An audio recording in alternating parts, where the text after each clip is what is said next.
देखो जी,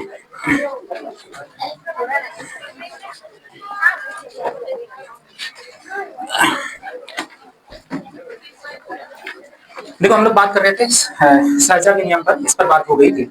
और इसके बाद पुनरावृत्ति योग के बारे में हम लोग पढ़ेंगे, है ना। पुनरावृत्ति योग आप लिखिएगा, पुनरावृत्ति योग। देखिए मैथ से रिलेटेड पेडागोजी जो है उसी की हम बात कर रहे हैं। सीटेट में जो पूछा गया सवाल है वही सारे सवाल का कलेक्शन है, पुनरावृत्ति योग। देखो पुनरावृत्ति योग के बारे में मैं आपको बताऊं, जैसे आपका 5 + 5, ठीक है, ये 10 होता है। 5 + 5 10 होता है, ठीक है। आप लिखिएगा पुनरावृत्ति योग और उसके नीचे लिखिएगा 5 + 5 10 होता है।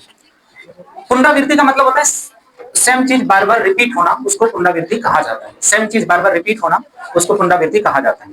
तो 5 + 5 10, ठीक है।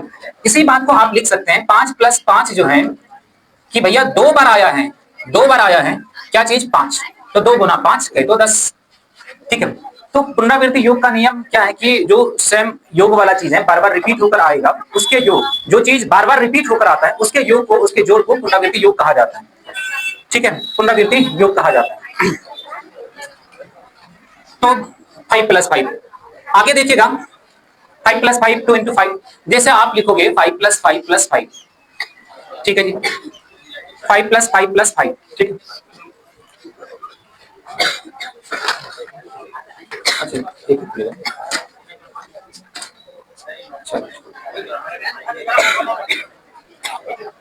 ये अर्धा पर्दा लगाने की जरूरत नहीं भाई, इतना लोग बैठे हैं, उमस है। अब एक बंदा बेहोश हो गया, गैस का ही प्रॉब्लम रहा होगा, इतने सब कोई गर्मी सहन नहीं कर सकता, तो अर्धा पर्दा लगाने की जरूरत नहीं, इसको खुलवा देने फिर दो पार्टी है। अच्छा लेकिन इतना भी नहीं आ रही है। बोलो भाई 5 + 5 + 5 आपको बताएं कि ये 15 होगा, तो हम इस बात को क्या लिखेंगे कि भैया 5 आया है 3 बार, 3 बार आया है सेम चीज 5, तो 3 × 5 15, है ना। ये योग का पुनरावृत्ति का नियम है ना, ये योग के पुनरावृत्ति का नियम है, ठीक है। मतलब जो बार बार चीजें रिपीट हो तो उसको जोड़ करके लिखने की जरूरत नहीं है, आप गुना करके भी लिख सकते हैं। 5 + 5 + 5 आपको पता है 15 आएगा, सेम चीज आया है 5 कितना बार, 3 बार, 3 बार आया है सेम चीज 5, तो 3 × 5 कर देंगे, ठीक है। ये सबके साथ लागू होगा, ऐसा नहीं कि 5 के साथ सिर्फ लागू होगा, सबके साथ लागू होगा। आगे देखो जरा, 5 + 5 + 5 + 5, बोलो भाई कितना आएगा, 20 आएगा। तो 20 देखो 5 आया है कितना बार, 4 बार, 4 बार आया है सेम चीज आया है, तो 5 4 बार आया, 5 कहते 4 × 5 = 20, ठीक है। ये आपका आंसर आ गया, ठीक है, ये आपका आंसर आ गया, ठीक, ये आपका आंसर आ गया। तो कॉपी कर लो, योग का पुनरावृत्ति योग जितना रेड कलर से लिखा गया है उसको आपको लिखना है। पुनरावृत्ति योग 5 + 5 10 कहे तो 5 + 5 2 × 5 कहे तो 10, सेम चीज को बार बार रिपीट करके जोड़ना जो है पुनरावृत्ति योग कहलाता है। इस चीज को आप गुना के फॉर्म में भी लिख पाओगे। तो उसकी बात करते हैं, हम उसकी बात कर रहे हैं जो सेम चीज बार बार आ रहा है, बार बार सेम चीज आ रहा है, तो वो पुनरावृत्ति योग का नियम कहलाता है। समझे बात को। अभी हम लोग इंडिया के बारे में अगर पढ़ेंगे तो पाकिस्तान नहीं जाएंगे, है ना, इंडिया पर ही सीमित रहेंगे। यहाँ योग हम पुनरावृत्ति का नियम पढ़े, पुनरावृत्ति के बारे में ही पढ़े। अब रहने का तो कुछ भी रह सकता है, बट हम लोग बात कर रहे हैं पुनरावृत्ति के, योग के पुनरावृत्ति की, तो पुनरावृत्ति योग के पुनरावृत्ति पर ही रहेंगे, ठीक। लाल कलर वाले जितना भी था इसको लिखिएगा, ठीक है। अब एक सवाल लिखिएगा, एक सवाल लिखिएगा, रुकेंगे कितना रहा है, थोड़ा फास्ट लिखा करो।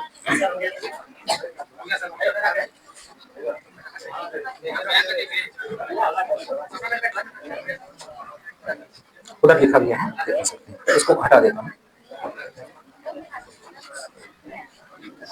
8 + 8 + 8 + 8 बराबर 4 × 8 बराबर 32। यह किसका पालन करता है, पालन करता है, ठीक है। ऑप्शन ए क्रम विनिमय नियम, नियम। ऑप्शन बी सहचर्य, ऑप्शन सी योग का पुनरावृत्ति, ऑप्शन डी कोई नहीं। तो कौन सा आंसर आ जाएगा, सी आ जाएगा, है ना। योग का पुनरावृत्ति मतलब, पुनरावृत्ति मतलब दोहराना, है ना, लगातार है दोहराना, सेम चीज को बार बार रिपीट करना पुनरावृत्ति कहलाता है, ठीक है। तो 8 + 8 + 8 4 बार आया, सेम चीज आए, तो 4 4 बार आया है 17 8, तो 4 गुना 8 32। ये योग का पुनरावृत्ति का नियम का पालन करता है ना, ये योग के पुनरावृत्ति का नियम का पालन करता है। ठीक है, सबको आता है कि 32 होगा, लेकिन ये पूछा जाएगा ये किस नियम का पालन करता है, तो ये योग के पुनरावृत्ति के नियम का पालन करता है। ठीक, तो योग का पुनरावृत्ति। ठीक, चलिए और एक लास्ट वाला, इसको कॉपी करना, इसको कॉपी करना। भाई हम जो पढ़ाते हैं ना, मेरा कॉपी अलग रखना है, ठीक है, और इसलिए जब क्लास मेरी होती है तो लिखा देते हैं भैया मेरा क्लास हो रही है, ठीक है, और उन सर का क्लास अलग कॉपी में लिखना। सेक्शन बांट दिए हैं तो वो अलग चैप्टर पढ़ाएंगे, हम अलग चैप्टर पढ़ाएंगे, ठीक है। चलो जी, ऑलमोस्ट पढ़ाएंगे हमें, लेकिन एक जैसे क्षेत्रमिति वगैरह उसको दे दिए हैं तो वो अलग कॉपी रखिएगा। चलिए, तो हम योग के पुनरावृत्ति पर आधारित जो है मैंने सवाल देख लिया। चलिए और आगे देखते हैं। एक इसके बाद पुनरावृत्ति प्रतिलोम गुणन सिद्धांत, प्रतिलोम गुणन सिद्धांत पर भी हम लोग देखते हैं सवाल। प्रतिलोम गुणन सिद्धांत,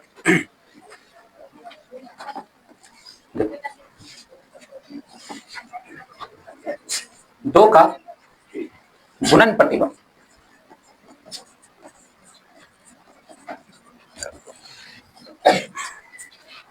देखिए पिछले सीटेट ने जो 10 सालों में पूछा है और जो भी सवाल पूछा उस सवाल को का कॉन्सेप्ट अगर क्लियर हो जाए, उसमें जो भी ऑप्शन दिया है उसके ऑप्शन का कॉन्सेप्ट क्लियर हो जाए तो उससे बाहर पूछ ही नहीं सकता, उसके बाहर कुछ है ही नहीं। ठीक है, तो कोई भी टॉपिक अगर स्टार्ट करेंगे तो उसके साथ साथ जो है जो भी पिछले 10 सालों में सीटेट ने क्वेश्चन पूछा है, क्वेश्चन का विद डिटेल एक्सप्लेनेशन भी करेंगे। ठीक, दो का गुणन प्रतिलोम, ठीक है, दो का गुणन प्रतिलोम 1/2 मतलब उल्टा देना है। अच्छा, दो लिखने का मतलब क्या है कि दो को आप 2/1 भी लिख सकते हैं, ठीक है, तो इसको उल्टा दीजिएगा तो एक ऊपर दो नीचे, है ना, तो दो का गुणन प्रतिलोम जो है 1/2, ठीक है, पलटा देना है। चाहे कोई भी संख्या हो, -5 का गुणन प्रतिलोम,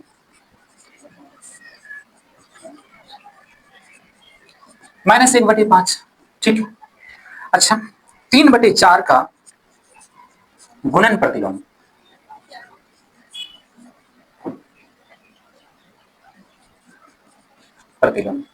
ठीक है, निचल काटो ऊपर, ऊपर काटो नीचे, ठीक है, ये आपका गुणन प्रतिलोम कहलाता है ना, ये आपका गुणन प्रतिलोम कहलाता है। निचल काटो ऊपर, ऊपर काटो नीचे कर देते हैं, ये आपका गुणन प्रतिलोम कहलाता है। तो देखो कोई भी संख्या है, आप इसको लिखो, पहले आप लिख लो, पहले आप लिख लो,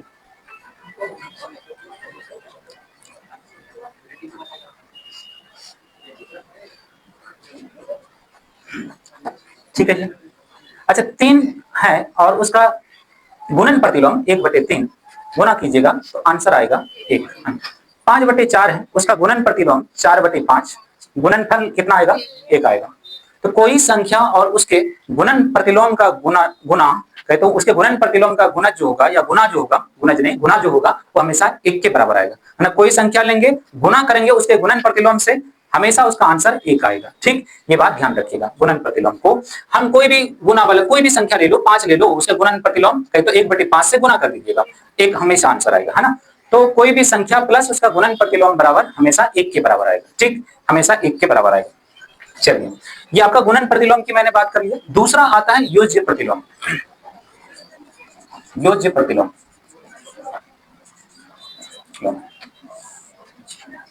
योग का प्रतिलोम, का प्रतिलोम। योज्य मतलब योग मतलब जोड़, ठीक है, या योग प्रतिलोम या योज्य प्रतिलोम, ठीक है। देखो योज्य प्रतिलोम क्या होता है, 5 का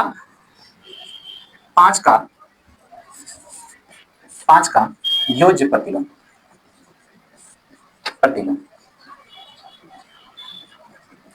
कोई भी संख्या का योज्य प्रतिलोम अगर आपको निकालना है तो क्या होगा, कोई भी संख्या का योज्य प्रतिलोम, तो उस संख्या में माइनस लगा देना, ठीक है, उस संख्या में माइनस लगा देना है, उसका योज्य प्रतिलोम आ जाता है। ठीक है, टर्म सिर्फ ध्यान में रखना है। योज्य प्रतिलोम मतलब योग मतलब जोड़ वाला प्रतिलोम, जोड़ वाला प्रतिलोम में माइनस लगा देंगे, है ना, जोड़ वाला प्रतिलोम में माइनस लगा देंगे तो उसका योज्य प्रतिलोम आ जाएगा, उसका योज्य प्रतिलोम आ जाएगा। कोई भी संख्या जैसे -8 का योज्य प्रतिलोम, बोलो कितना आ जाएगा, -8 का योज्य प्रतिलोम, -8 लगाएंगे, -8 तो है, जिसका भी योज्य प्रतिलोम निकालेंगे तो वो तो लिखेंगे और एक को -8 लगा देंगे, तो माइनस गुना माइनस, दो तो माइनस एक साथ अगर आया तो गुना में है, तो माइनस गुना माइनस कह दो +8। ठीक है, तो ऐसे साधारण भी समझ सकते हैं, 5 का -5 आ जाएगा, लेकिन -8 का +8 आ जाएगा, नेगेटिव संख्या का मतलब ऋणात्मक संख्या का योज्य प्रतिलोम धनात्मक संख्या होगा और धनात्मक संख्या का योज्य प्रतिलोम ऋणात्मक संख्या होगा, है ना, ऋणात्मक संख्या होगा। आप इसको लिखिएगा इसको।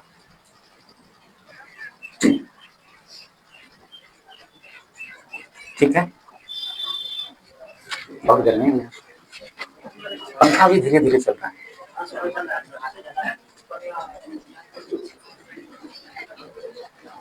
ठीक है जी भाई साहब, अब देखो इधर ध्यान दीजिए, अटेंशन प्लीज, इधर ध्यान दीजिए। सीधा अगर एग्जाम में प्रतिलोम लिखा है तो वो गुणन प्रतिलोम की बात करता है, ठीक है, सीधा प्रतिलोम लिखा है। अगर योज्य प्रतिलोम लिख देगा तब हम योग के प्रतिलोम की बात करेंगे। सीधा प्रतिलोम, जैसे आप सीधा अगर आप बुक में देखोगे सीधा प्रतिलोम लिखा रहता है, इसका मतलब गुणन प्रतिलोम की बात करता है, ठीक है। ऐसे भी आप जानते हैं कि जैसे जनरली बोलेगा कि भैया 5 का उल्टा क्या होगा, तो आप खट से बोलते हैं 1/5, प्रतिलोम का मतलब उल्टा, ठीक है ना, तो सीधा गुना वाला उल्टा की बात करता है। अगर लिख देगा योज्य प्रतिलोम या योग का प्रतिलोम, तब हम लोग समझेंगे कि योग के प्रतिलोम की बात कर रहा है, ठीक। अच्छा, कोई भी संख्या लेते हैं, 5 ले लिया और जोड़ देते हैं 5 के योज्य प्रतिलोम को, 5 में जोड़ रहे हैं उसके योज्य प्रतिलोम को, तो कितना आंसर आएगा, 0 आएगा, है ना। 5 + -5 कहे तो 0। 5 टका आपके पास पैसा था, 5 टका कर्जा था, चुकाने के बाद ओवरऑल 0 टका आपके पास बचा। लेकिन 5 को उसके गुणज प्रतिलोम मतलब गुणन प्रतिलोम से गुना कर रहे हैं, तब कितना आ रहा है, 1 के बराबर आ रहा है। तो ये बात ध्यान रखिएगा, है ना, ये बात आपको ध्यान रखना है कि भैया गुणन प्रतिलोम से गुना करेंगे किसी भी संख्या में, ठीक है ना, कोई संख्या और उसके गुणन प्रतिलोम का गुना जो होगा हमेशा 1 के बराबर होगा, कोई संख्या और उसके योज्य प्रतिलोम का जो होगा वो हमेशा 0 के बराबर होगा। इस पर हम लोग सवाल थोड़ा सा देख लेता हूं, ठीक है। निम्नलिखित में से कौन सत्य है,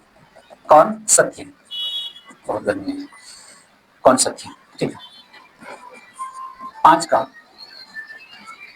प्रतिलोम -5, 5 का प्रतिलोम 1/5, 5 का गुणन प्रतिलोम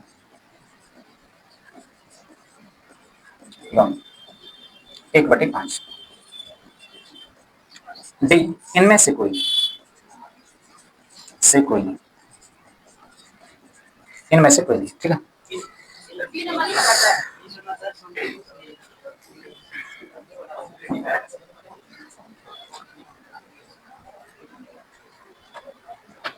एक बार ऑप्शन लिखना।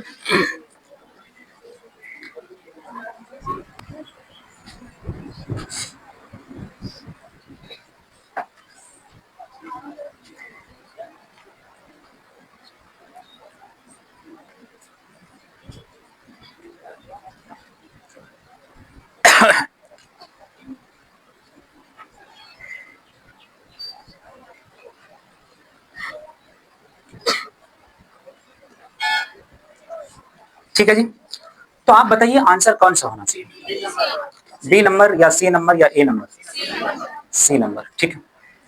अच्छा, सी नंबर आंसर बोल रहे हैं, 5 का प्रतिलोम -5 है, ठीक है।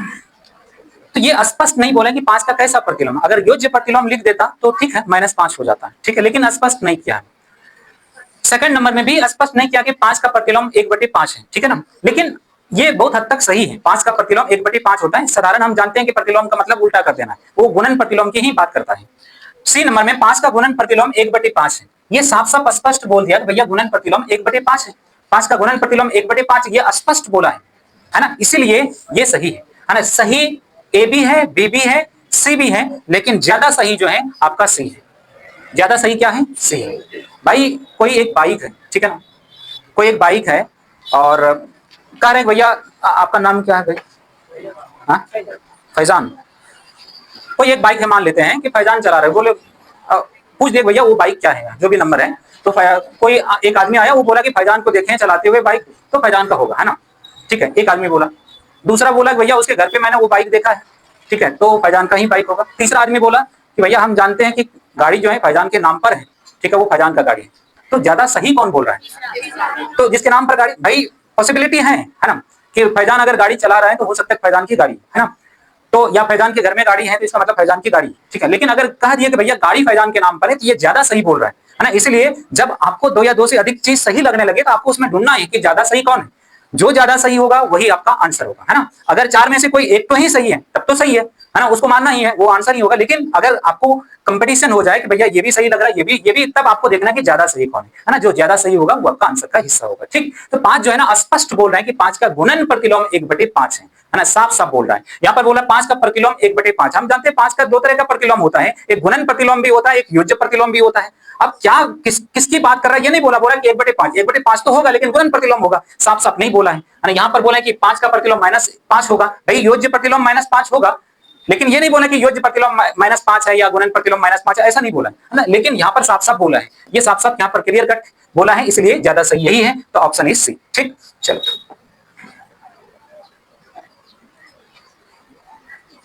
अच्छा, पर सर ये नियम को हम एक्सप्लेन कर दिए, पुनरावृत्ति योग का नियम को एक्सप्लेन कर दिए, प्रतिलोम गुणन सिद्धांत भी हम स्पष्ट कर दिए। प्रतिलोम गुणन सिद्धांत, प्रतिलोम जोड़ का सिद्धांत। प्रतिलोम गुणन का सिद्धांत वही है, प्रतिलोम गुणन का सिद्धांत आप समझिए, कोई भी नंबर है उसके गुणन प्रतिलोम और उसके प्रतिलोम से गुणा करके, है ना, किसी भी नंबर और उसके प्रतिलोम। आप नोट करके इस बात को लिख भी लीजिएगा, है ना, नोट करके आप लिख लीजिए, तो इस बात को लिख लीजिए, नोट करके लिखिएगा। किसी संख्या, आप नोट करके लिखिएगा, किसी संख्या, नोट करके लिखिएगा, किसी संख्या और किसी संख्या और किसी संख्या और उसके गुणन प्रतिलोम, उसके गुणन प्रतिलोम, किसी संख्या और उसके गुणन प्रतिलोम को गुणा करने पर, को गुणा करने पर,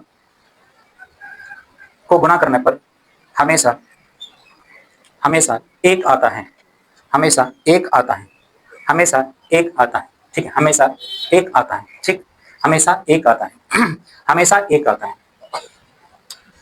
नीचे उसका एग्जाम्पल 5 है, उसका गुणन प्रतिलोम 1/5, 5 और उसके गुणन प्रतिलोम को गुणा कर दिए, गुणा करने के बाद हमेशा एक, 5 5 करके एक आएगा। 2/3 है, उसका गुणन प्रतिलोम 3/2, है ना। कोई संख्या और उसके गुणन प्रतिलोम को गुणा करने के बाद हमेशा एक के बराबर आता है। बगल में आप लिख भी लोगे ताकि आपके ध्यान में रहेगा कि भैया इस तरह से एक आ रहा है।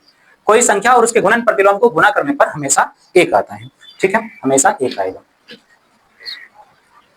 ठीक है, हमेशा एक आता है। चलिए, नोट में पहला पॉइंट था, दूसरा पॉइंट लिखिएगा।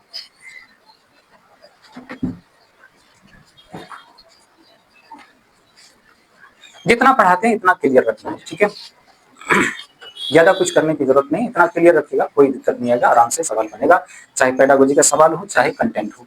चलिएगा, दूसरा, दूसरा पॉइंट में लिखिएगा, कोई संख्या को, कोई संख्या को, कोई संख्या को उसके योज्य प्रतिलोम के साथ, कोई संख्या को उसके योज्य प्रतिलोम के साथ, कोई संख्या को उसके योज्य प्रतिलोम के साथ, कोई संख्या को उसके योज्य प्रतिलोम के साथ, योज्य प्रतिलोम के साथ, योज्य प्रतिलोम के साथ जोड़ने पर, जोड़ने पर शून्य आता है, जोड़ने पर शून्य आता है। ठीक है, शून्य आता है। ठीक है, तो नीचे लिखिएगा 5 है और उसका, इसको जोड़ना है, जोड़ेंगे क्या, इसका 5 के योज्य प्रतिलोम -5 के साथ, 5 + -5 कहे तो 0। 5 का अपने पास पैसा है, 5 का कर्जा है, चुकाने के बाद 0 टका, है ना। 7 है और इसका योज्य प्रतिलोम के साथ जोड़ देना, -7 कहे तो 0। कोई संख्या और उसके योज्य प्रतिलोम के साथ जोड़ने पर हमेशा 0 आता है। ठीक, हमेशा 0 आता है। ठीक है, हमेशा 0 आता है। ठीक है जी, चलो ये बात समझ गए। ठीक है, ये बात जो है ऐसे भी लिख सकता है भैया ऑप्शन के साथ कि निम्नलिखित में से कौन सत्य है। पहला नंबर में लिख देगा, पहला जो पॉइंट लिखे हैं कि कोई संख्या और उसके गुणन प्रतिलोम के साथ गुणा करने पर हमेशा एक आता है, ये लिख देगा। बी ऑप्शन में लिख देगा कुछ और, सी में कुछ और, डी में कुछ और, तो आपको सही करेक्ट जो होगा उसको चुन लेना है। ठीक, चलिए तीसरा आता है बंटन नियम। ठीक है, बंटन नियम,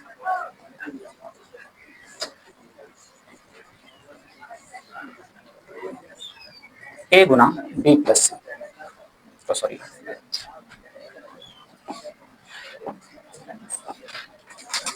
अरे बंटन नियम, बातचीत नहीं,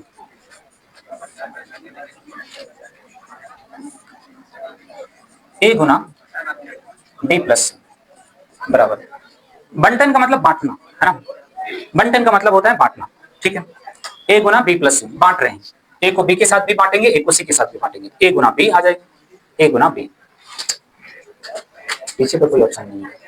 इसको हटाना जरा, ए गुना बी भी आ जाएंगे प्लस ए गुना बी प्लस ए गुना सी, ए गुना सी, ठीक है। ए गुना बी प्लस सी है तो ए को बी के साथ भी ए गुना बी, बीच में जोड़ है, जोड़ फिर ए गुना सी, है ना। तो ए को दोनों के साथ बांट दिए, तो ये नियम बंटन नियम कहलाता है ना, ये नियम बंटन नियम कहलाता है, ठीक, ये नियम बंटन नियम कहलाता है। उदाहरण के तौर पर जैसे 5 गुना 2 प्लस 3 है, 2 प्लस 4 है ना, 2 प्लस 4, 5 गुना 2 प्लस 4 है, तो 5 गुना 2 प्लस 5 गुना 4, 5 गुना 2 प्लस 5 गुना 4, 5 गुना 2 प्लस 5 गुना 4, ये नियम बंटन नियम कहलाता है। नाम खाली याद रखना है, ये नियम बंटन नियम कहलाता है, ठीक है, ये नियम बंटन नियम कहलाता है। एग्जाम में किस तरह से सवाल रहेगा, ऐसे लिख देगा कि ये निम्नलिखित में से किस नियम को पालन करता है ना, तो बंटन नियम को पालन करता है। ऐसे 5 गुना बीच में जोड़ रहेगा या घटाव रहेगा, है ना, बीच में जोड़ भी रह सकता है, घटाव भी रह सकता है। इसके साथ 5 को 2 के साथ भी बांट दिया और 4 के साथ भी बांट दिया, ये आपका बंटन नियम कहलाता है, ठीक। तो सवाल भी रह सकते हैं, तो आप ध्यान रखोगे इसमें, ठीक है जी। तो हम लोग जो है ना यहाँ पर इसके बारे में हम अलग अलग इसको एक्सप्लेन कर दिए, ठीक है, और एक्सप्लेन हम लोग कर दिए यहाँ पर, ठीक है, एक्सप्लेन हम लोग इसको कर दिए, ठीक है। और यहाँ पर देखो तारों को मैंने एक्सप्लेन किया। सवाल ये था कि 16 गुना 25 का गुणन इस प्रकार से किया गया है, 16 गुना 25 बराबर 8 गुना 2, 16 को लिखा है 8 गुना 2, 25 को लिखा है 5 गुना 5, ठीक है, 5 गुना 5। अब 8 और इन दोनों को अदला बदली किया, आप ध्यान देखो जरा, ठीक है, इन दोनों को अदला बदली किया, 2 गुना 5 है ना भाई, तो 5 गुना 2 लिखा है, ठीक है ना, 5 गुना 2 लिखा है, इन दोनों को अदला बदली किया है। बाकी 8 था, इन दोनों को अदला बदली करके लिख दिया यहाँ पर, बाकी 8 था, 8 रखा, 5 था, 5 रखा, है ना, 2 गुना 5 को 5 गुना 2 कर दिया, ठीक है। फिर 58 इसको कर दिया, फिर इन दोनों को साथ में रखा, इन दोनों को साथ में रखा, 400 आ गया, ठीक है। तो पहले इन दोनों को 8 गुना 2 करना था, 8 गुना 2 करना था, लेकिन 5 गुना 8 गुना 2 करना था, लेकिन यहाँ पर बदला बदली किए तो 8 गुना 5 किया, फिर 2 गुना 5, मतलब आगे पीछे जो भी गुना करके आ रहा है, तो ये जनरली जो पालन करता है ना, आगे पीछे जो भी, जैसे आप ए गुना बी गुना सी, ठीक है, पहले इन दोनों को गुना कीजिए, लास्ट वाला दोनों को, या ए को बी के साथ गुना कर दीजिए और फिर बाद में सी को गुना कीजिए, है ना, ये सहचर्य नियम कहलाता है ना, तो ये सहचर्य नियम का पालन करता है, ठीक है, ये सहचर्य नियम का पालन करता है, ऐसे आप कह सकते हैं यहाँ पर, ठीक। इसके बारे में हम बताए थे, ऑप्शंस मैच पहले ही हम बता चुके हैं, बट अलग अलग ऑप्शंस में अलग अलग था, तो एक बार उसको भी एक्सप्लेन कर दिया। चलो जी, देखो तीसरा वाला पेडागोजी का ही सवाल है, तीसरा सवाल हाँ, वितरण, बंटन को ही वितरण कहा जाता है ना, बांटना या वितरण करना, है ना, वितरण, बंटन का दूसरा नाम वितरण है, ठीक है, बंटन का दूसरा नाम वितरण, मैंने ध्यान नहीं दिया, खैर कोई नहीं। देखो तीसरा, देखिए तीसरा पेडागोजी का सवाल क्या कह रहा है, योग पर निम्नलिखित शाब्दिक समस्याओं को पढ़िए। एक टोकरी में 15 संतरे हैं, दूसरी टोकरी में 17 संतरे हैं, सब मिलाकर कितने संतरे हो गए, है ना, सब मिलाकर कितने संतरे हो गए, ये कह रहा है ए नंबर में। बी नंबर में कह रहा है कि 9,950 रुपए वाले मोबाइल फोन की कीमत में बजट के बाद 375 रुपया की वृद्धि होगी, नई कीमत क्या है। फिर इसके बारे में आगे बोला है, निम्नलिखित में से कौन सा कथन सही है। ए योग की समुच्चयन संरचना को प्रदर्शित करता है, बी योग के संवर्धन संरचना को संवर्धन संरचना को प्रदर्शित करता है। समुच्चयन संरचना क्या है और संवर्धन संरचना क्या है, ये बात हम एक्सप्लेन करते हैं, ठीक है। समुच्चयन का मतलब अलग अलग चीजों को इकट्ठा करके एक जगह रखना समुच्चयन कहलाता है ना। जैसे एक टोकरी में 10 आम है, दूसरे टोकरी में 15 आम है, 10 टोकरी के आम को रखे और 15 टोकरी के आम को इकट्ठा करके रखे, है ना, दोनों अलग अलग को इकट्ठा करके रखे, ये योग का समुच्चयन कहलाता है ना। अलग अलग चीजों को इकट्ठा करके रखें, आपके पास 5 टॉफी है, उसके पास 10 टॉफी है, तीसरे के पास 15 टॉफी है, कुल मिलाकर कितना हुआ, है ना, तो ये समुच्चयन कहलाता है कि अलग अलग चीजों को मतलब इकट्ठा करके, है ना, बोलना, जो अलग अलग चीजों को जोड़ करके एक साथ बोलना आपका समुच्चयन कहलाता है, ठीक है जी। तो यहाँ पर जो बोला है कि एक टोकरी में 15 संतरे हैं और दूसरे में 17 हैं, सब मिलाकर कितने हुए, है ना, तो 15 एक में है, दूसरे में 17, सबको जोड़ रहे हैं, है ना, तो ये समुच्चयन कहलाएगा, है ना, ये योग का समुच्चयन कहलाएगा, तो भैया जोड़ा जा रहा है, ठीक है। आपके पास जो है 2 पेन है, दूसरे के पास 3 पेन है, चौथे के पास 4 पेन है, सब मिलाकर कितने पेन हुए, ये समुच्चयन को प्रदर्शित करता है, ये योग के समुच्चयन को प्रदर्शित करता है। अब दूसरा टर्म जो है संवर्धन, संवर्धन का मतलब कोई फिक्स चीज है उसमें बढ़ोतरी होना, है ना, उसमें बढ़ोतरी होना संवर्धन कहलाता है ना। उसमें योग का संवर्धन क्या है कि भाई कोई चीज है उसकी कीमत में कोई चीज फिक्स है, जैसे मोबाइल है, मोबाइल का कीमत फिक्स है कि 10,000 टका है, अब 10,000 टका है, दिल्ली में उस मोबाइल की कीमत 10,000 रुपया, अब भागलपुर वहां से लाया गया ट्रेन से, ठीक है, तो ट्रेन का कीमत एडिशनल जो भी है ट्रांसपोर्टिंग चार्ज जोड़ेंगे तो 10,050 रुपया हो गया या 10,100 रुपया हो गया, ठीक है ना। तो वो जो कोई फिक्स कीमत में जो बढ़ोतरी होती है वो योग का संवर्धन कहलाता है, या किसी फिक्स कीमत में जो घटोतरी होते हैं घटाव का संवर्धन कहलाता है ना। घट भी तो सकता है, बढ़ भी तो सकता है। मान लिया जाए कि भाई यहाँ पर कोई चीज का कीमत मान लेते हैं कि कोई भागलपुर में मान लिया कोई इलेक्ट्रॉनिक सामान है या फैन का पंखा है, कीमत 800 रुपया है। अब वहां से यहाँ आने का भाड़ा 80 रुपया है, ठीक है। तो अगर कोई बंदा एक पंखा लाकर किसी दूसरे को दे रहा है ना, 800 रुपया है, तो 80 रुपया अपना चार्ज तो जोड़ ही लेगा ना, तो 880 रुपया हो गया। तो ये योग का संवर्धन कहलाता है ना, ये योग का संवर्धन कहलाता है, समझे बात को, ठीक है। तो अगर मान लेते हैं कोई मान लेते हैं कि 50 लीटर जो है पेट्रोल कहीं से आ रहा है ना, कहीं से 50 लीटर पेट्रोल का कीमत जो भी फिक्स है, ठीक है, फिक्स है कि 50 लीटर पेट्रोल का कीमत इतना है, लेकिन बजट में कुछ पारित हुआ कि भैया पेट्रोल की कीमत घटना चाहिए, है ना, टैक्स वगैरह कुछ कम कर दिया गया, घट जैसे अभी किताब वगैरह का जो है दाम घटेगा या पेंसिल वगैरह का पेन का दाम घटेगा, है ना जी, क्या बोले, हाँ जो भी है ना, अभी घट रहा है। तो पहले तो फिक्स है, कोई चीज का फिक्स कीमत रहेगा, उसमें बढ़ोतरी या घटोतरी को, बढ़ोतरी होगा तो योग का संवर्धन कहलाएंगे, और उसी फिक्स प्राइस में जो घटोतरी होगा, जो घटेगा तो घटाव का संवर्धन कहलाएगा, ठीक है। कोई फिक्स प्राइस में जो बढ़ेगा या घटेगा उसको संवर्धन योग का, अगर बढ़ेगा तो योग का संवर्धन बोलेंगे, अगर घटेगा तो घटाव का संवर्धन बोलेंगे, ठीक। अब आते हैं यहाँ पर, तो बोला है कि भाई एक टोकरी में 15 संतरे हैं और दूसरी टोकरी में 17 संतरे हैं, सब मिलाकर कितने संतरे हुए। तो भाई ये क्या कर रहे हैं, इकट्ठा कर रहे हैं, समुच्चयन कर रहा है, तो ये क्या कहलाता है, योग का समुच्चयन कहलाता है। देखो इसको जोड़ने नहीं देगा, एग्जामिनर को पता है कि ये बच्चा डीएलएड करके यहाँ आया, जिसको जोड़ने तो आता है, ये किस नियम को पालन करता है या इसको क्या कहा जाता है टेक्निकल टर्म में, वो चीज पूछेंगे आपसे, ठीक है भाई। तो ये योग का समुच्चयन कहलाएगा। अब बताइए मान लिया जाए कि भाई आपके घर में 5 मुर्गी है, बगल वाले के घर में 10 मुर्गी है, तो कुल मिलाकर कितने मुर्गी हो गया, कितना मुर्गी हो गया, 15 हो गया। ये किसका पालन करता है, ये किसका पालन करता है, योग का समुच्चयन का पालन करता है ना, योग का समुच्चयन का पालन करता है, ठीक। अगर मान लिया जाए कि आपके घर में एक मुर्गी है ना, उसका कीमत 400 रुपया है, ठीक है ना, 400 रुपया तुम रखे हो, और उस मुर्गी को जब भागलपुर लेकर जाते हो तो उसका कीमत 500 रुपया हो जाता है ना। तो आपने मुर्गी का कीमत फिक्स कर रखा है 400 रुपया, लेकिन अगर वहां गए तो भैया ट्रांसपोर्टिंग चार्ज बढ़ा तो उसका कीमत बढ़ गया। तो कोई फिक्स प्राइस में जो बढ़ोतरी होती है ना, उसको संवर्धन कहा जाता है ना। योग अगर बढ़ोतरी हुआ है तो योग का संवर्धन, अगर घटा हुआ है, घट गया है दाम, तो योग का घटाव का संवर्धन कहलाएंगे, है ना। तो दूसरा नंबर में बोला है कि भैया ठीक है, ए योग के समुच्चयन को देखो यहाँ पर बोला है 9,950 रुपये वाले मोबाइल फोन की कीमत में बजट के बाद 375 रुपये की वृद्धि होगी। भैया मोबाइल का कीमत तो फिक्स है, ठीक है, कि 9,950 है, और बजट वहां पारित हुआ कि भैया बजट के अकॉर्डिंग कितना टका वृद्धि हो गया, 375 रुपया उस कीमत में वृद्धि हुई, फिक्स प्राइस में वृद्धि हो रहा है, इसीलिए ये योग का संवर्धन कहलाएगा। अब देखिएगा उसमें लिखा रहता है कि मोबाइल की कीमत इतना, जीएसटी चार्ज फलाना नहीं लिखा रहता है, और जीएसटी चार्ज हट जाएगा तो दाम घटेगा, या जीएसटी चार्ज बढ़ा देगा तो दाम बढ़ेगा, अगर घटा देगा तो दाम घटेगा, तो वो घटाव का संवर्धन कहलाएगा, अगर बढ़ा देगा तो बढ़ेगा, वो योग का संवर्धन कहलाएगा, ठीक। तो ए जो है योग के समुच्चयन संरचना को प्रदर्शित करता है, और बी जो है योग के संवर्धन संरचना को प्रदर्शित करता है, ठीक। तीसरा नंबर का जो है आंसर ऑप्शन ए आ जाएंगे, ठीक। दोनों ही योग का समुच्चय, देखो ऑप्शन भी है, दोनों ही योग का समुच्चय, दोनों योग का समुच्चयन को प्रदर्शित नहीं करता, दोनों योग के संवर्धन को प्रदर्शित नहीं करता, ये है ना। तो समुच्चयन और संवर्धन से ही रिलेटेड सारे ऑप्शंस हैं, ठीक। तो ए जो है योग का समुच्चयन और बी जो है योग का संवर्धन को प्रदर्शित करता है, आप समझ गए, है ना। तो आप लिख लीजिए इस बात को, हम लिखा भी देते हैं, आप लिखिएगा तो एक टर्म में लिखिए, क्या लिखिएगा, योग का समुच्चयन, पहले लिखिए योग का समुच्चयन, ये टू टर्म में लिखिए योग का समुच्चयन, फिर डैश करके लिखिएगा इसके बारे में, योग का समुच्चयन।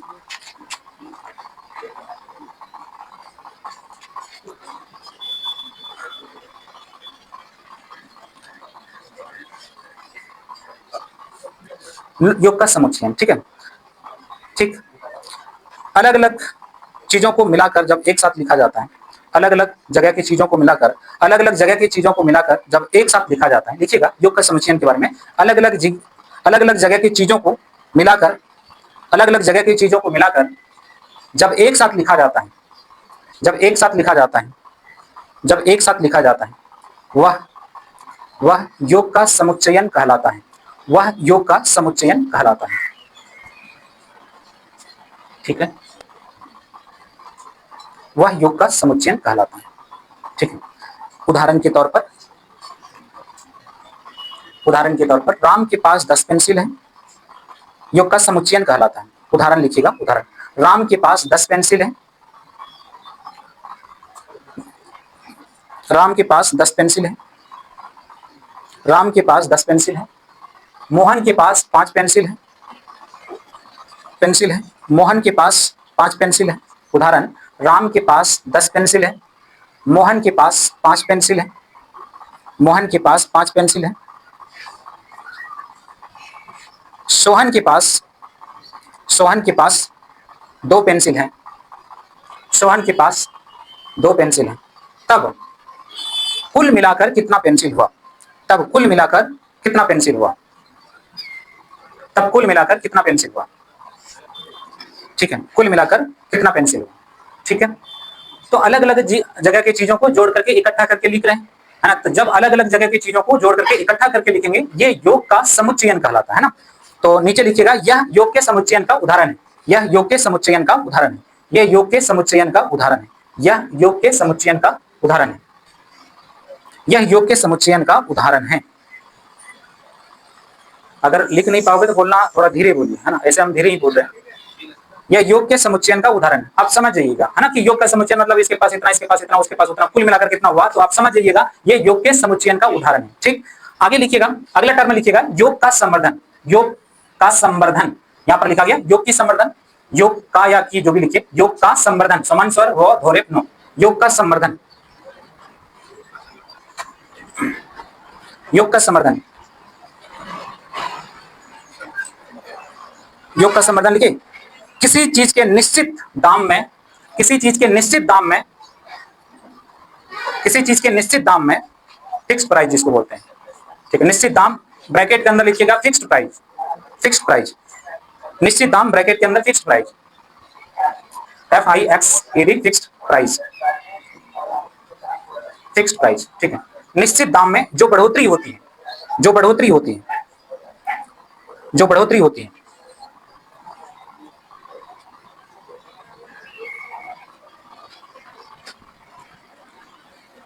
जो बढ़ोतरी होती है, फिर से, किसी चीज के निश्चित दाम में जो बढ़ोतरी होती है वह योग का संवर्धन कहलाता है, वह योग का संवर्धन कहलाता है, वह योग का संवर्धन कहलाता है, वह योग का संवर्धन कहलाता है। देखिए लिखिएगा ना तो दिमाग भी चलेगा, लिखने का हम लिख लेते, आप छाप लेते, थोड़ा सा लिखिएगा तो दिमाग आपका चलेगा। ठीक है, संवर्धन, योग का संवर्धन कहलाता है। एग्जाम्पल,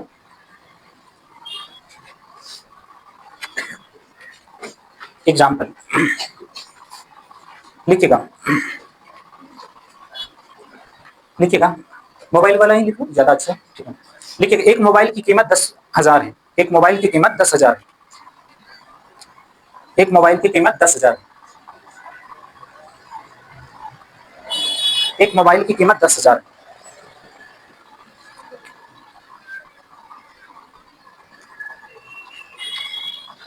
ठीक है, आगे लिखिएगा, बजट के बाद, बजट के बाद, बजट के बाद 500 रुपया की बढ़ोतरी हो जाती है, 500 रुपया की बढ़ोतरी या वृद्धि हो जाती है, 500 रुपया की वृद्धि हो जाती है, 500 रुपया की वृद्धि हो जाती है,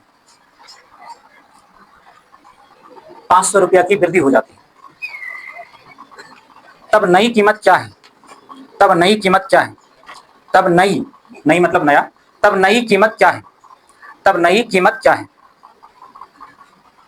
ठीक है, मोबाइल का कीमत फिक्स है 10,000 है, बजट पारित हुआ और दाम बढ़ गया, बजट पारित होने के बाद जो भी है जीएसटी वगैरह लगाया तो दाम बढ़ गया। तो फिक्स प्राइस में जो बढ़ोतरी होती है उसको योग का संवर्धन कहा जाता है ना।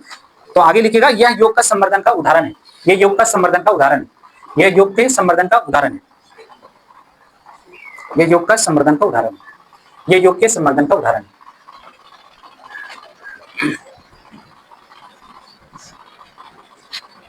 ठीक है, अब लिखिएगा, योग का संवर्धन लिखिए, आगे लिखिए घटाव का संवर्धन, आगे लिखिए योग के जगह पर घटाव, घटाव का संवर्धन, घटाव का संवर्धन, घटाव का संवर्धन, योग के बाद घटाव का संवर्धन।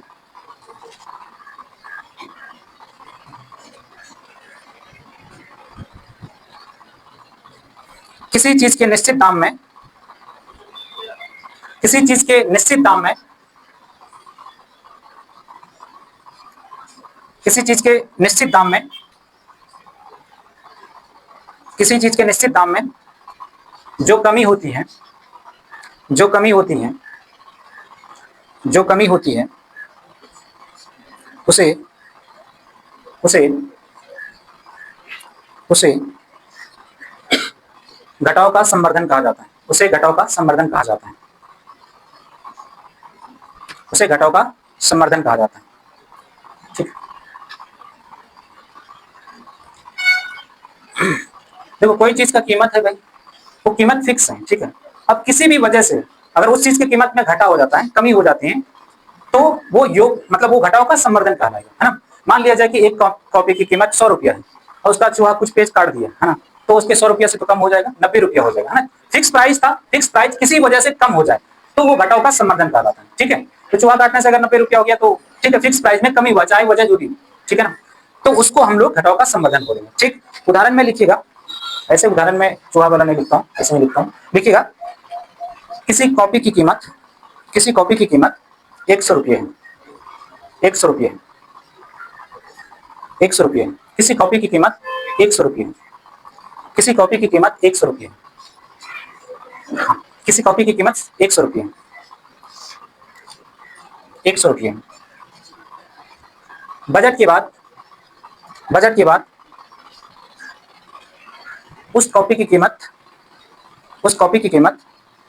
10 रुपया कम हो जाती है, 10 रुपया कम हो जाती है, 10 रुपया कम हो जाती है। तब उस कॉपी की कीमत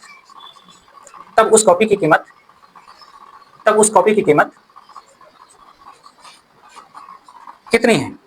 तब उस कॉपी की कीमत कितनी है? तब उस कॉपी की कीमत कितनी है? तब उस कॉपी की कीमत कितनी है? तब उस कॉपी की कीमत कितनी है? यह आगे लिखिएगा, यह घटाव के संवर्धन का उदाहरण है। ये घटाव के संवर्धन का उदाहरण है। ये घटाव के संवर्धन का उदाहरण है। ये घटाव के संवर्धन का उदाहरण है। ये घटाव के संवर्धन का उदाहरण है, ठीक है। ये घटाव के संवर्धन का उदाहरण है, ठीक है जी।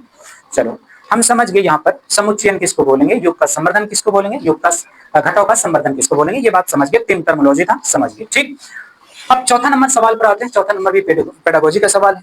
तो चौथा नंबर सवाल के ऊपर आने से पहले जो है हम कुछ बात कर लेते हैं, फिर हम सवाल के ऊपर आएंगे। देखो जैसे 84 है जी और यहाँ पर 23 है, घटाना है, ठीक है। मालूम है सबको कि घटाव सबको आती है ना, तो घटाव तो सबको आती है, कितना घट के आएगा ये सबको मालूम है। लेकिन आप देखिए घटता कैसे है, ऊपर वाले के इकाई अंक में नीचे वाले के इकाई अंक को घटाते, 4 में से 3 गया 1, ठीक है। फिर ऊपर वाले के दाई अंक में से नीचे वाले दाई अंक को घटाते, 8 में से 2 गया 6, 61 आया, ठीक। ये बात हम लोग जानते हैं। यहाँ पर देखो क्या क्या है, यहाँ पर जो सवाल लिखा है, एक बच्चे ने नीचे दिए गए के अनुसार 2 संख्याएं घटाई। एक बच्चा है ऐसे घटा दिया, सब पूछा गया सवाल है, सीटेट का पूछा गया सवाल, एक बच्चे ने ऐसे घटा दिया, ठीक है जी। तो उन्होंने क्या किया, आपको देखने से लग रहा होगा, 7 में से 3 को घटा दिया 4 आ गया, और 8 में से 2 को घटा दिया 6 आ गया, घटा दिया, ठीक। ऐसे घटाया है ना, घटा दिया ऐसे। अब आपको पकड़ना है कि बच्चे ने गलती क्या की, बच्चे में किस चीज की कमी है जिस वजह से ऐसा काम किया, है ना। इसके लिए ऑप्शन दे रखा है, आपको ऑप्शन के जरिए से आपको बताना है कि बच्चे में किस चीज की कमी की वजह से ये गलती कर रहा है। पहला ऑप्शन है बच्चा नहीं जानता है कि कैसे घटाना है। पहला ऑप्शन है कि बच्चा नहीं जानता कि कैसे घटा, भैया घटा तो सही रहा है, घटा तो वो सही रहा है, लेकिन वो नीचे वाले में ऊपर वाले घटाने के ऊपर वाले में नीचे घटाने, ये उसको पता नहीं पड़ा। घटा तो सही रहा, 7 में से 3 4, 8 में से 2 6, भले मतलब वो उल्टा घटा रहा है या जो भी घटा, लेकिन घटा सही रहा है। तो वो बच्चा नहीं जानता कि कैसे घटाना है, ये बात तो गलत है। वो जान रहा है घटाना, है ना, कि घटाना कैसे है, ठीक है। 7 तो आम में से 3 तो आम गया तो 4 तो, लेकिन घटाना कैसे ये बात जान रहा है, ये बात तो गलत है।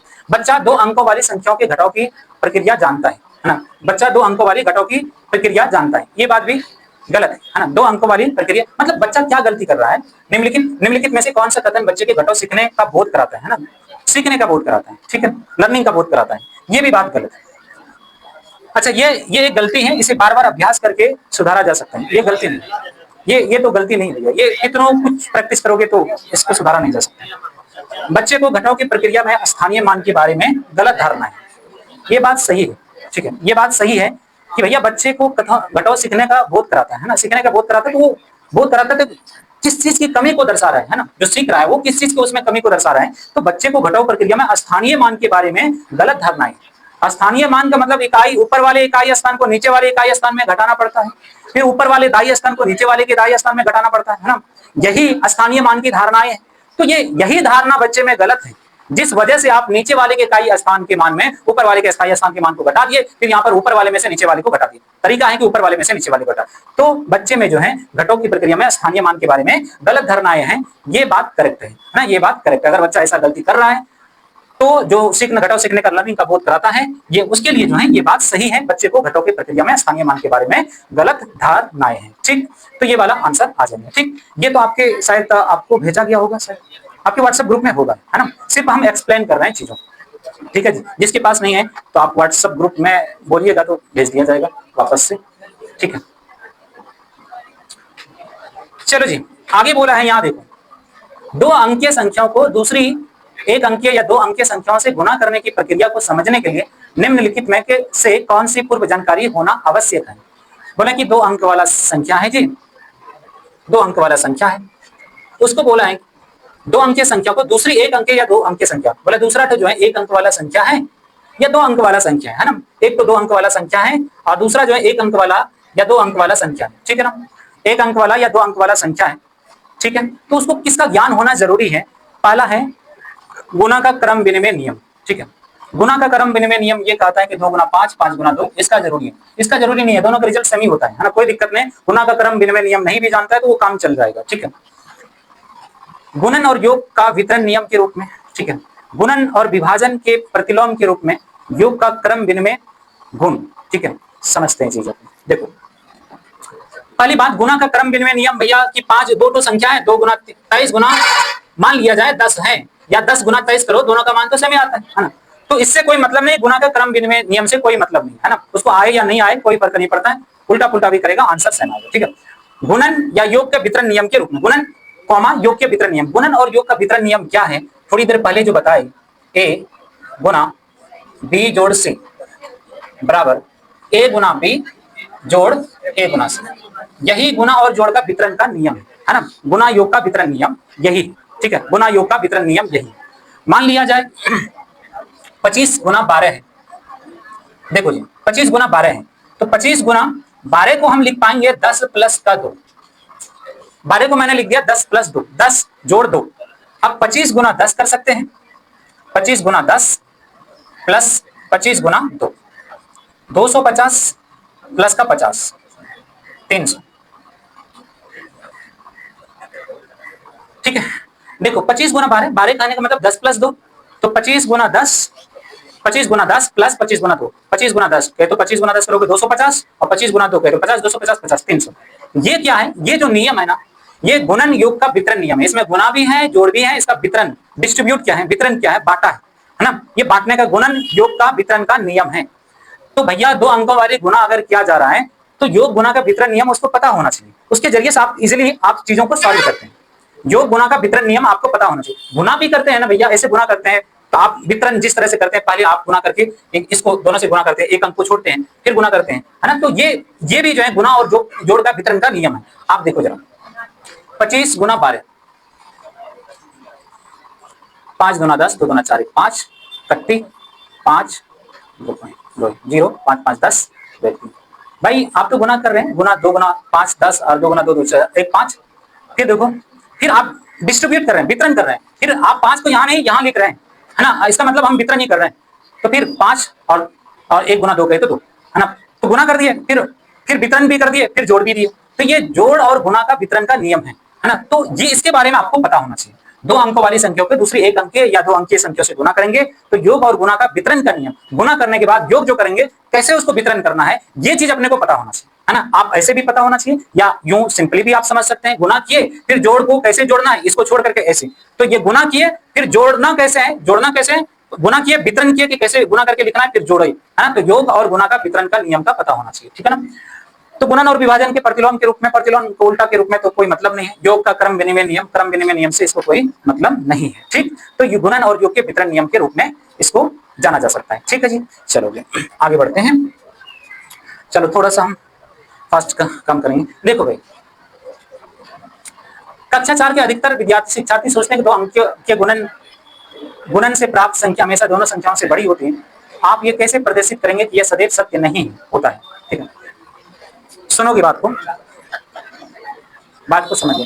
बोला कि 4 कक्षा का छात्र है, उसके दिमाग में आता है कि भैया दो संख्या को गुना करते हैं ना, तो गुना करने के बाद जो आता है ना तो उन दोनों संख्या से बड़ा होता है। जनरली तो यही होता है। आप यहाँ पर किए 25 गुना 12 किया, अभी थोड़ी देर पहले किए 25 गुना 12, 25 गुना 12 किया। अच्छा गुना करने के बाद 25 से भी बड़ा आएगा और 12 से भी बड़ा आएगा, है ना। जनरली तो बड़ा ही आता है ना। आपको पता है नहीं गुना करने के बाद कितना आ रहा है, 300 आ रहा है, ठीक है ना। 25 गुना 50 फिर 25 और ये आ गया 300। तो यही कह रहे हैं कि भैया कक्षा 4 के अधिकतर शिक्षार्थी, मतलब शिक्षा ग्रहण करने वाले को शिक्षार्थी बोलते हैं, सोचते हैं कि 2 अंकों के गुणन से प्राप्त संख्या, बोला कि 2 अंक वाला संख्या है, उसको गुना करने से जो मिलेगा संख्या, तो प्राप्त संख्या सदैव दोनों संख्याओं से बड़ी होती है। बोला कि ये जो संख्या होता है सदैव मतलब हमेशा इन दोनों संख्याओं से बड़ी होती है, ठीक है। तो आप ये कैसे प्रदर्शित करेंगे कि ये सदैव सत्य नहीं होता है। अब बोला कि बच्चे को आपको कैसे समझाना कि हमेशा सही नहीं। यहाँ पर तो देखो ये बात तो आता है, मतलब हमेशा नहीं आता, आता जरूर है, लेकिन आगे हम गुना करके आपको बताते हैं। 0.5 है और गुना 0.4 कर देता हूं, समझना जरा इसको समझिएगा। अच्छा 0.5 और 0.4 में कौन बड़ा संख्या है?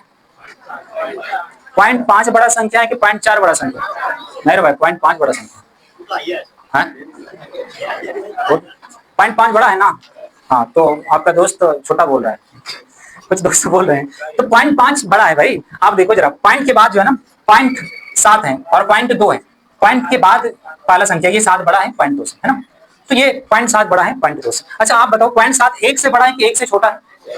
1 से छोटा है ना। पॉइंट में रहेगा तो हमेशा 1 से छोटा रहेगा, है ना। पॉइंट में जो भी रहेगा ना 1 से हमेशा छोटा रहेगा, ठीक है जी। 0.2 भी 1 से छोटा है, ठीक। तो आप देखो 0.5 और 0.4 है, इन दोनों को गुना करोगे 5 चौके 20, ठीक। गुना कर दिया। दशमलव कितने अंक के बाद लगेगा? यहाँ पर देखो 1 अंक के बाद यहाँ है, 1 अंक के बाद यहाँ है, 2 ठो है ना। 2 जितने अंक के 1 अंक के बाद यहाँ दशमलव है, 1 अंक के बाद यहाँ दशमलव है, तो 2 ठो अंक के बाद दशमलव लगेगा, है ना। तो 1 अंक 2 अंक इसके बाद दशमलव,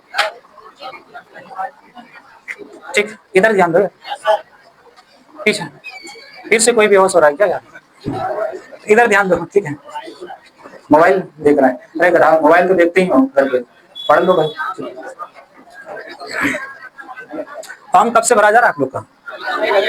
जी पता नहीं, चल निकलने वाला था यार। अच्छा चलो निकल ही जाएगा, निकल ही जाएगा। देख भाई इधर ध्यान दो, 0.5 0.4 0.20, बोलो जी पीछे वाला सबसे जो उल्टा पुल्टा बैठे हुए, है ना। हाँ यस, 0.5 बड़ा या 0.4 बड़ा या 0.20 इन तीनों में से सबसे छोटा कौन? 20, ठीक। बैठ जाइए, ठीक है भाई। दशमलव के बाद आगे तो कुछ नहीं, 0.2 है ये, है ना। 0.4 है ये, 0.5 है ये छोटा है। 2 अंकों 0.5 भी बड़ा है 0.2 से, 0.5 भी बड़ा है, 0.4 भी 0.2 से बड़ा है। मतलब 2 बड़ी बड़ी संख्याओं को गुना किया और रिजल्ट जो आया ना उससे भी छोटी संख्या है, ठीक है। तो हमेशा ये बात नहीं होता है। अब 5 गुना 4 करोगे तो ये तो 20 आता है, इन दोनों से बड़ा आ जाता है, लेकिन 0.5 और 0.4 करोगे तो 0.20 आता है, इन दोनों से छोटा आ जाता है। 0.20 जो है इन दोनों से छोटा है।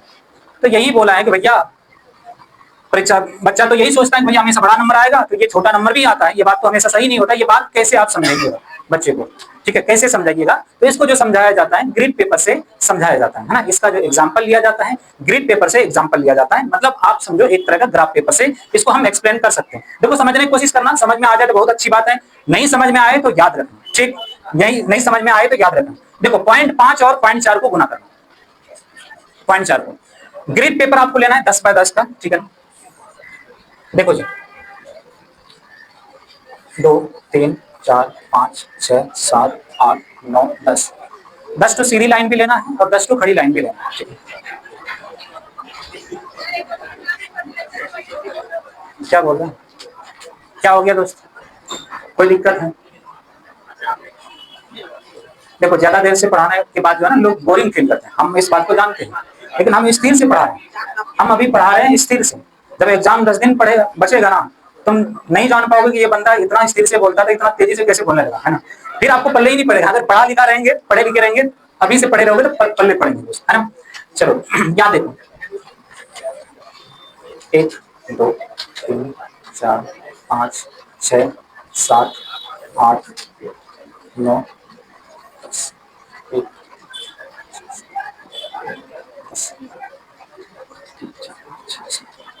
देखो 10 घर इधर भी है, 10 घर इधर भी है ना। 0.5 का मतलब आधा, 0.4 0.5 का मतलब आधा, ठीक है। आपको 0.4 का मतलब 0.5 का मतलब आधा होता है ना। 0.5 का मतलब आधा ना, एक का आधा, ठीक है। पूरा कंप्लीट एक मानना है। 10 घर इधर भी है, 10 घर इधर भी है, तो इसका आधा लिखना 1 2 3 4 5 आधा भाई। 0.5 का मतलब आधा। कोई और कलर लेता हूँ, आधा रखना, नहीं झलकता है कोई बात नहीं, ठीक है। 0.4 का मतलब 4 है ना, 40%, मतलब 40% तो 4 घर, 4 घर इधर से आपको इधर से रखना, इसको इधर से, 4 घर इधर से रखना, ठीक है ना, 4 घर इधर से रखना, 1 घर 2 घर 3 घर 4 घर, देखो इधर से रखना, 1 घर 2 घर 3 घर 4 घर, है ना। देखो इधर से आप 5 घर इधर से रखेंगे तो 4 घर ऊपर से इधर रखेंगे, 1 2 3 4, है ना, ऐसे समझ रहे बात को, 1 2 3 4, 4 घर ऐसे, ठीक है। अलग चेंज करना चाहिए हमें कलर को, ठीक है। देखो भाई 0.5 का मतलब 5 घर इधर से सीधी वाला 5 घर लेना है, और 0.4 का मतलब खड़ी वाला 4 घर लेना, 1 2 3 4, 4 घर लेना, ठीक है, 4 घर लेना। तो अगर जो घर बचेगा भाई, ठीक है, घर जो बनेगा है ना, 20 घर आपको बचेगा, टोटल 100 घर में से 20 घर आपको बनेगा, टोटल 100 घर में से 20 घर, 0.20 घर आपका कलर होगा, दोनों कलर, ठीक है, आप काउंट कर सकते हैं, ठीक है। तो ये ग्रिड पेपर में इस तरह से दिखाई जा सकते हैं। अभी फिलहाल हम उतना एक्सप्लेन नहीं करेंगे, जब हम ग्रिड पेपर के बारे में बात करेंगे तो बढ़िया से ग्राफ लिख करके आपको दर्शा करके फोटोग्राफी से समझाएंगे।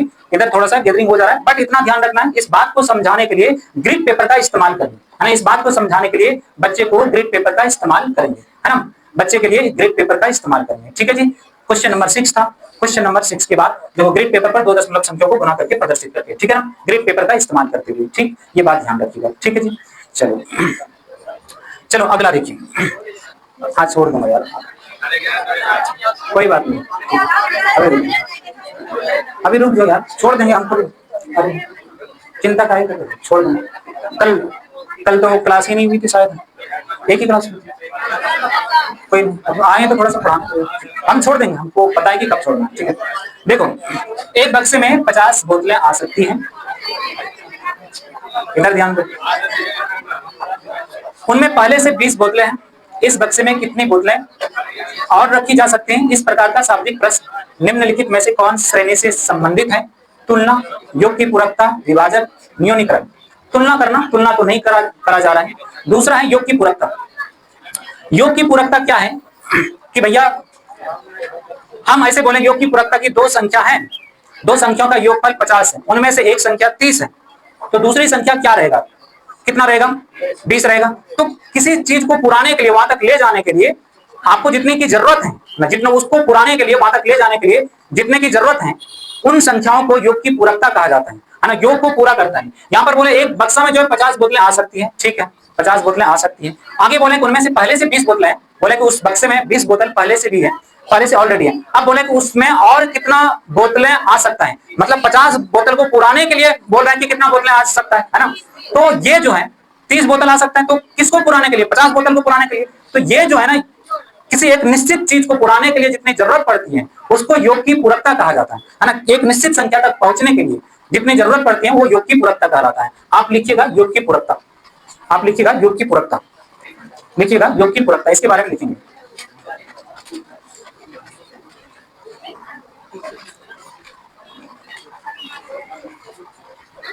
लिखिएगा एक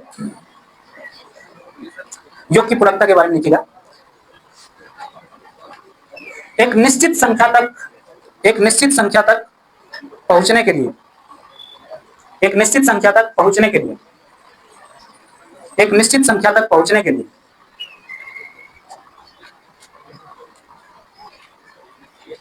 एक निश्चित संख्या तक पहुंचने के लिए, एक निश्चित संख्या तक पहुंचने के लिए, एक निश्चित संख्या तक पहुंचने के लिए जितनी संख्या, जितनी संख्या जोड़ना पड़ता है, जितनी संख्या जोड़ना पड़ता है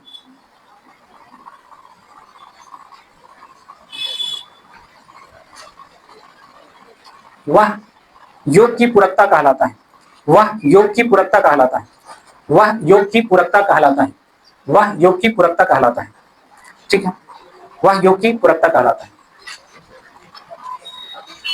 लिखिएगा एक टोकरी में, एक टोकरी में, हाँ एग्जाम्पल, एग्जाम्पल में लिखिएगा एक टोकरी में, एक टोकरी में 10 सेब आ सकता है, 10 सेब आ सकता है, एक टोकरी में 10 सेब आ सकता है, 10 सेब आ सकते हैं। उस टोकरी में, उस टोकरी में, उस टोकरी में उस टोकरी में पहले से दो सेब रखा हुआ है। उस टोकरी में पहले से दो सेब रखा हुआ है।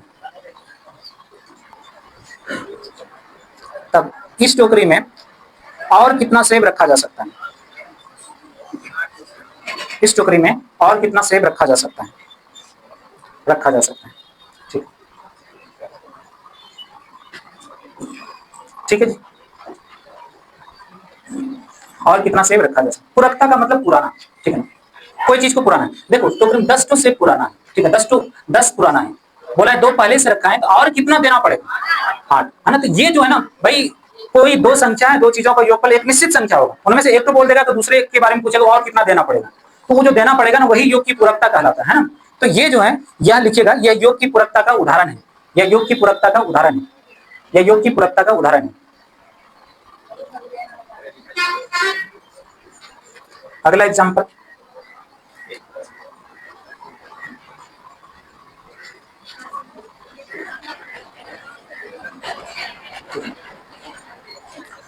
सीटेट एग्जाम को पास करने के लिए 90 अंकों की जरूरत है। लिखो सवाल यही लिखो, सीटेट एग्जाम को पास करने के लिए 90 अंकों की जरूरत है। सीटेट एग्जाम पास करने के लिए 90 अंकों की जरूरत है। 90 अंकों की जरूरत है, मान लेना 90, कोई 82 भी पास हो जाता है, बट 90 मान लेना, ठीक है। तो सीटेट एग्जाम पास करने के लिए 90 अंकों की जरूरत है, ठीक है। ठीक, सीटेट एग्जाम पास करने के लिए 90 अंकों की जरूरत है। कोई विद्यार्थी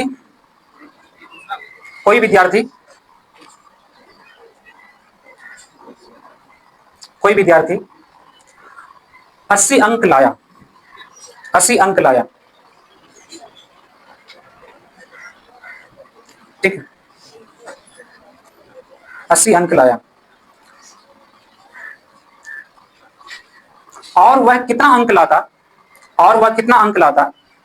ताकि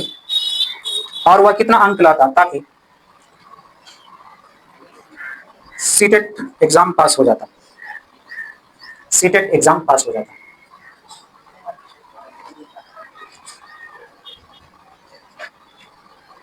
सीटेट एग्जाम पास हो जाता। देखो योग की पूरकता में क्या होगा कि कोई दो को जोड़ेंगे, एक निश्चित संख्या तक पुरना चाहिए, 90 पुरना चाहिए। उन्हें में से बोला एक तो संख्या दिया हुआ है, ठीक है ना, एक तो संख्या दिया हुआ, दूसरे के बारे में पूछा भैया और कितना अंक लाएंगे ताकि वो पास हो जाए, तो कितना लाना पड़ेगा? 10। तो 90 पुराने के लिए, 90 को पूरा करने के लिए हमें 10 अंक चाहिए था, वही 10 जो है ना, ये योग की पूरकता है ना, ये योग की पूरकता का एग्जाम्पल है। अच्छा एग्जाम्पल है, ये बात ध्यान रखोगे, ठीक है ना, ये योग की पूरकता का एग्जाम्पल है। आगे एग्जाम्पल और एक तो लिखिएगा, फिर छोड़ दूंगा, और एक एग्जाम्पल लिखिएगा, यदि दो संख्याओं का योगफल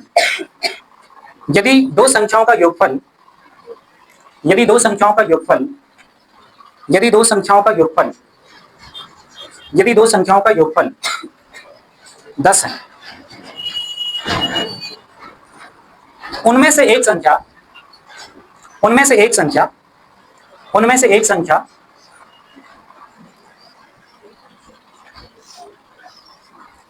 7 है,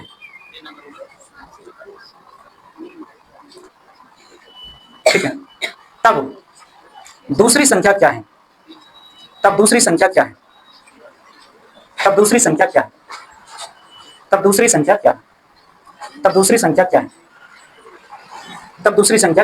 देखो